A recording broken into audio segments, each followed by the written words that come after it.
Assalamualaikum, selamat pagi anak-anak. Perkenalkan, nama saya adalah Triwahyuningsih dengan NIM 4401417068. Saya dari Prodi Pendidikan Biologi, Fakultas Matematika dan Ilmu Pengetahuan Alam Universitas Negeri Semarang. Pada pagi hari ini, Ibu akan menjelaskan materi tentang sistem ekresi. Sudah ada yang tahu sistem ekresi itu apa? Kalau belum ada yang tahu dan kepo tentang sistem ekresi, akan Ibu bahas di slide selanjutnya. Tapi sebelum memulai pembelajaran pada pagi hari ini, alangkah baiknya kita berdoa menurut agama dan kepercayaan kita masing-masing. Selesai. Oke. Kita membahas sistem ekresi. Tapi sebelum kita membahas tentang materi, alangkah lebih baiknya kita mengetahui kompetensi dasar. Kompetensi dasar. Kompetensi dasar yang pertama yaitu menganalisis hubungan antara struktur jaringan organ pada sistem ekresi dalam kaitannya dengan bioproses dan gangguan fungsi yang dapat terjadi pada sistem ekresi manusia. Yang kedua yaitu menyajikan hasil analisis pengaruh pola hidup terhadap kelainan pada struktur dan fungsi organ yang menyebabkan gangguan pada sistem ekresi, serta kaitannya dengan teknologi. Setelah kita mengetahui kompetensi dasar, kita tentunya mengetahui tujuan pembelajaran pada pagi hari ini. Tujuan pembelajaran yang pertama yaitu siswa dapat merinci organ-organ penyusun sistem ekresi dan menjelaskan bagian ginjal dan struktur nefron dalam sistem ekresi. Yang kedua, siswa dapat menjelaskan tahapan pembentukan urin. Dan yang terakhir atau yang ketiga, siswa dapat menganalisis gangguan atau kelainan fungsi ginjal. Oke, jadi setelah kita membahas mengenai kompetensi dasar dan tujuan pembelajarannya, langsung saja kita masuk ke materi. Yang pertama, sistem ekresi pada manusia. Apa sih ekresi itu? Bagaimana ekresi itu? Apakah kalian sudah pada tahu? Kalau belum, mari kita simak. Yang pertama yaitu ekresi. Ekresi adalah proses pengeluaran zat-zat metabolisme yang sudah tidak dipakai lagi oleh tubuh atau dinamakan zat sisa yang sudah tidak berguna. Pengeluaran zat sisa dari dalam tubuh manusia dibedakan menjadi 3 macam. Yang pertama yaitu ada defekasi, yang kedua ada ekresi, dan yang ketiga ada sekresi. Lalu, zat apa saja yang harus dikeluarkan pada tubuh manusia? Ini dia. Yang pertama yaitu ada karbon dioksida, CO2, dan air, H2O. Pertanyaannya, mengapa karbon dioksida perlu dikeluarkan? Karena jika di dalam tubuh berlebihan dapat menyebabkan keracunan. Yang kedua yaitu urea, CONH2 2 kali. Dan yang ketiga, amonia, NH3. Amonia merupakan bahan yang sangat beracun bagi sel-sel tubuh, sehingga harus dikeluarkan dari dalam tubuh. Yang keempat yaitu zat warna empedu. Dan yang terakhir yaitu asam urat. Oke anak-anak, pada slide ini tentunya kalian sudah mulai paham apa itu ekresi, bagaimana pengeluarannya, zat-zat apa yang harus diekspresikan. Selanjutnya kita membahas mengenai alat-alat ekresi atau organ-organ penyusun sistem ekresi pada alat-alat ekresi yang pertama, yaitu ada ginjal atau ren, yang kedua ada hati atau hepar, yang ketiga ada paru-paru atau pulmo, dan yang terakhir atau yang keempat ada kulit. Langsung saja kita bahas ke organ yang pertama, yaitu ginjal. Apa sih ciri ginjal itu? Dan bagaimana fungsi ginjal itu? Ciri ginjal yang pertama, ginjal itu sepasang, kanan dan kiri, terletak di dalam rongga perut bagian belakang sedikit ke atas. Beratnya 0,5% dari tubuh kita.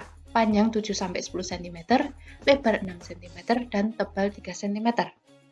Tiap ginjal terbungkus dalam selubung berserabut yang dilapisi oleh peritoneum dan biasanya dikelilingi oleh lemak. Dari ciri-ciri ini, anak-anak sudah dapat membayangkan kan ginjal itu seperti apa? Lalu, apa fungsi ginjal? Fungsi ginjal yang pertama, mengekspresikan sisa metabolisme yang mengandung nitrogen seperti amonia, urea, dan asam urat dari dalam darah. Yang kedua, mengekspresikan kelebihan air seperti hormon, obat-obatan, dan vitamin.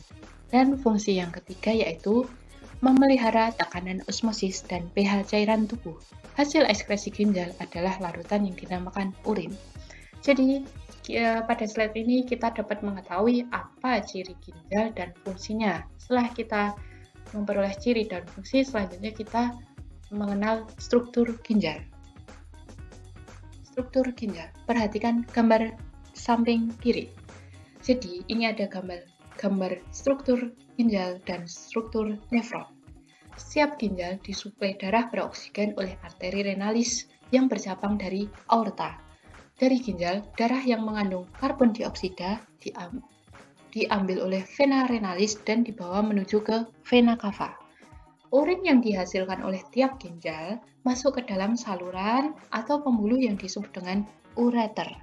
Dengan cara kontraksi otot, urin menuju kantong berotot yang terletak di bagian bawah abdomen dan mampu menampung urin sebanyak 700 cm3.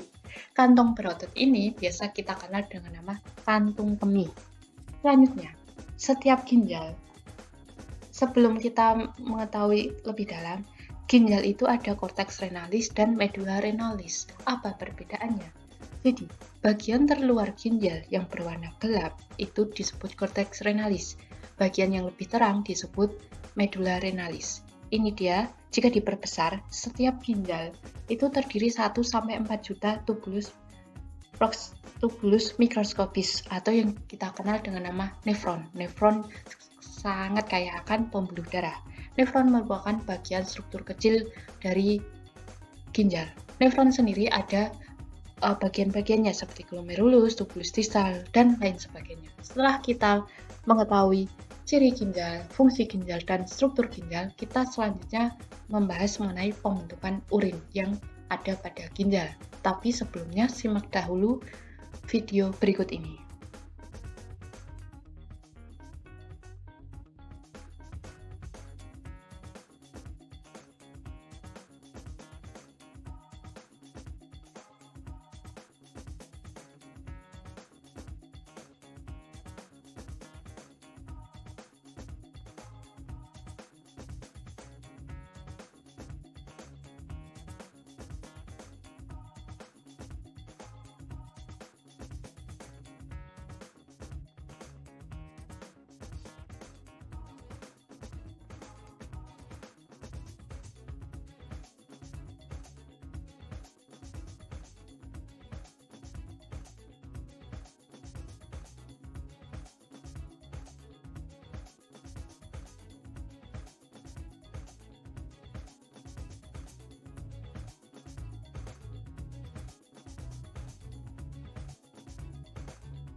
Urine is formed by three processes in the nephron, the functional part of the kidney.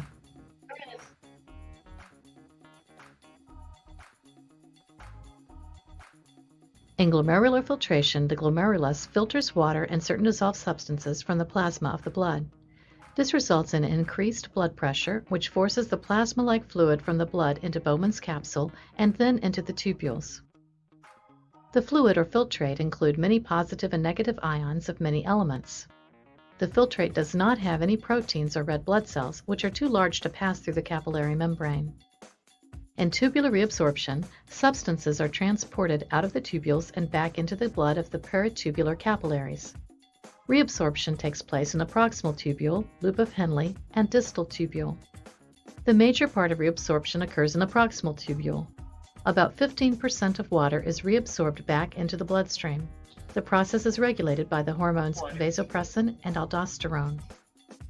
In tubular secretion, substances move from the plasma in the peritubular capillaries back into the filtrate in the renal tubules. The proximal tubule secretes creatinine and histamine, and the distal tubule and collecting duct secrete potassium into the filtrate. All the tubules actively secrete hydrogen ions to regulate the pH of the body fluids. The filtrate is now urine. Urine is about 95% water with a balanced urea, uric acid, amino acids, and electrolytes. The daily production is about 0.6 to 2.5 liters per day. Urine production below 30 milliliters per hour indicates possible kidney failure.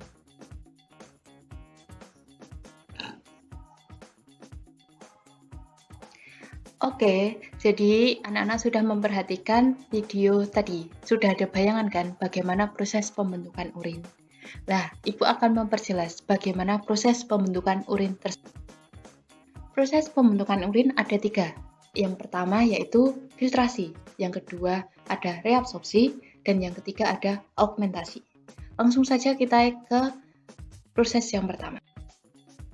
Filtrasi. Tapi sebelum itu perhatikan gambar nefron berikut. Ini sudah ada bagian-bagiannya dan proses yang terjadi. Yang pertama yaitu filtrasi. Filtrasi terletak atau terjadi di glomerulus yang dilengkapi oleh kapsula Bowman. Hasil dari filtrasi yaitu urin primer. Yang kedua yaitu kapsula Bowman. Kapsula Bowman di sini merupakan bagian kapsula Bowman. Bagian yang berperan dalam proses ini meliputi sel-sel epitelium tubul. Salah meneh. Saya ulang, yang kedua yaitu reabsorpsi atau penyerapan kembali. Bagian yang berperan dalam proses ini meliputi sel-sel epitelium pada tubulus contortus proximal, lengkung Henle, dan sebagian tubulus distal. Bisa dilihat pada gambar, dan hasil dari reabsorpsi adalah urin sekunder. Dan yang terakhir yaitu augmentasi atau penambahan, terjadi di tubulus contortus distal. Proses penambahan zat-zat sisa yang tidak diperlukan oleh tubuh, seperti halnya urea. Untuk lebih jelasnya, akan kita lihat gambar berikutnya. Ini dia, filtrasi.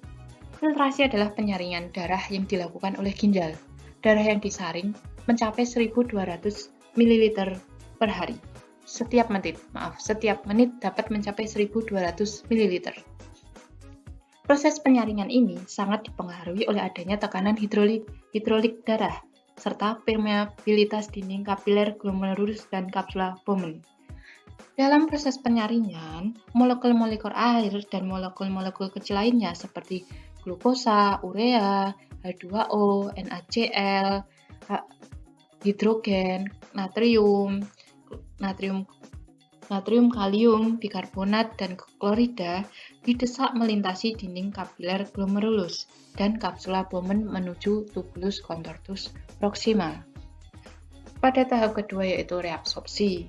Pada tahap ini, zat-zat yang masih berguna yang dalam urin primer tadi yang dari proses filtrasi diserap kembali ke dalam darah. Ya tersebut antara lain jenis ion, vitamin, asam amino, glukosa, air, dan lain sebagainya.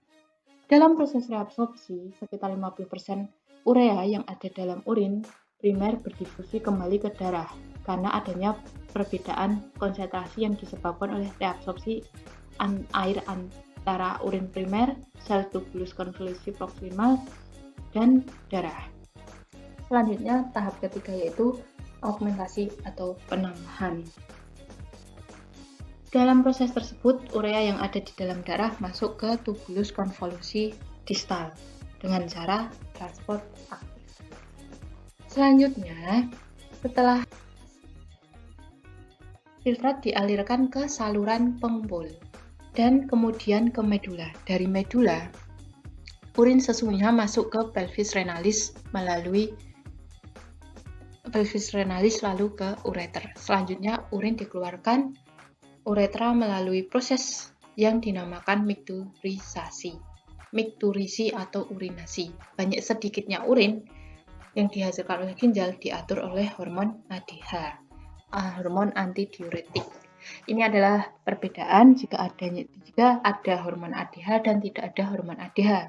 Yang pertama yaitu jika tidak ada hormon ADH, dinding tubulus distal dan saluran pengumpul impermeabel atau tidak permeabel terhadap air dan urea yang berakibat urin banyak dan encer. Sedangkan jika ada ADH, dinding tubulus distal dan saluran pengumpul menjadi permeabel terhadap air dan urea sehingga urin sedikit dan pekat. Itu adalah proses pembentukan urin dan terjadi pada organ ginjal. Selanjutnya kita membahas organ yang kedua yaitu atau paru-paru. Paru-paru membuang atau mengekskresikan sisa-sisa proses pembakaran zat-zat makanan yang berupa karbon dioksida dan air dalam bentuk uap air. Di dalam alveolus, karbon dioksida dan uap air tersebut akan berdifusi ke dalam alveolus untuk dikeluarkan ke udara. Selanjutnya, kita membahas mengenai hati atau hepar. Cairan empedu atau bilus yang dihasilkan oleh hati merupakan produk ekskresi yang dibentuk dari perombakan atau pemecahan hemoglobin sel-sel darah merah yang telah usang. Cairan empedu dihasilkan secara terus-menerus dan jumlahnya mencapai 1 liter setiap hari. Di dalam hati, asam amino yang tidak diperlukan dalam pembentukan protein diubah menjadi glikogen. Selama proses tersebut, bagian asam amino yang mengandung nitrogen, yaitu asam amino NH2, mengandung NH2 yang mengandung oksigen, dikeluarkan dan diubah menjadi urea dan disekresi oleh ginjal. Kita membahas organ yang terakhir, yaitu kulit. Kulit. Sebagai alat ekskresi, kulit berfungsi mengeluarkan keringat yang dihasilkan oleh kelenjar keringat. Keringat hasil ekskresi terdiri dari garam, NaCl, dan sedikit urea. Kita sudah selesai membahas mengenai organ-organ penyusun sistem ekskresi pada manusia. Selanjutnya kita membahas tentang ini dia. Kelainan pada sistem ekskresi. Ada yang sudah tahu contoh kelainan pada sistem ekskresi itu apa? Ini dia. Kalau belum tahu, coba tebak gambar ini. Ada yang sudah tahu ini gambar apa? Ini. Kalau belum tahu, ini adalah gambar penyakit gagal ginjal. Ini adalah cuci darah, ini sakitnya di bagian sebelah ini. Lalu apa penyebab penyakit gagal ginjal? Secara umum, penyakit gagal ginjal dapat dibagi menjadi 2 tahap, yaitu gagal ginjal akut dan gagal ginjal kronis. Gagal ginjal merupakan kondisi di mana ginjal tidak berfungsi secara normal, tidak dapat menyaring zat sisa metabolisme, tidak mampu mengontrol jumlah air dan elektrolit dalam darah, dan tidak bisa mengendalikan tekanan darah. Hal ini membuat racun dan cairan berbahaya akan terkumpul di dalam tubuh, yang berakibat fatal jika tidak segera diobati. Lalu, bagaimana cara pencegahannya? Mudah sekali, yaitu perbanyak minum air putih, atur pola makan, makan buah-buahan dan sayuran setiap hari, jaga berat badan ideal, berhenti merokok, dan stop minum alkohol, rutin berolahraga. Setelah kita mengetahui salah satu kelainan pada sistem ekskresi, kita mencoba untuk mengerjakan contoh soal. Perhatikan gambar berikut. Ini sudah ada yang tahu, ini adalah gambar struktur nefron.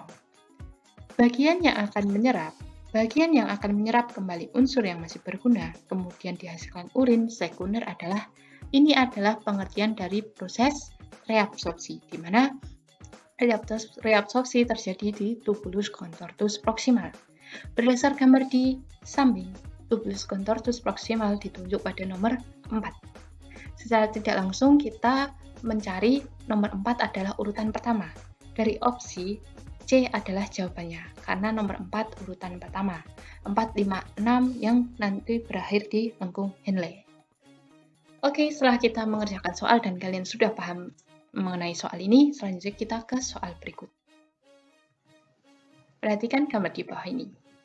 Ini dia.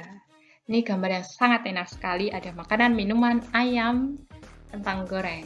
Ini ada junk food. Perkembangan zaman tidak bisa memaksa kita untuk tidak memakan ini, tapi kita harus bisa menjaganya. Jika kita makan kebanyakan, apa yang terjadi? Apa penyakit yang ditimbulkan? Ini dia salah satu contohnya, penyakit batu ginjal. Apa sih penyakit batu ginjal itu? Apa kalian sudah tahu apa dan bagaimana cara pencegahannya? Ini dia. Penyakit batu ginjal dapat terbentuk karena pengendapan garam kalsium di dalam rongga ginjal, saluran ginjal, atau kantong kemih.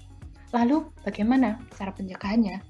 Yaitu dengan banyak minum air putih agar buang air kecil lancar. Hindari menahan buang air kecil karena kristal-kristal tersebut dapat membentuk batu ginjal. Oke, setelah ini materi sudah selesai. Setelah ini anak-anak diharapkan paham dan dapat menyimpulkan hasil dari pembelajaran pagi hari ini. Yang pertama yaitu kita dapat menyimpulkan organ-organ penyusun sistem ekskresi, yaitu ada ginjal, hati, paru-paru, dan kulit. Ada mengetahui struktur ginjal, yaitu korteks, medula, ada nefron, dan selanjutnya pembentukan urin. Proses pembentukan urin ada 3, yaitu augmentasi, ada filtrasi, reabsorpsi, dan augmentasi. Dan yang ketiga yaitu menjelaskan tentang penyakit kelainan ginjal seperti batu ginjal, gagal ginjal, dan lain sebagainya. Mungkin sekian yang dapat Ibu sampaikan. Mohon maaf jika ada salah kata. Selama pandemi ini diharapkan anak-anak tetap jaga kesehatan, atur pola makan, dan sehat selalu. Sekian dari Ibu. Wassalamualaikum warahmatullahi wabarakatuh.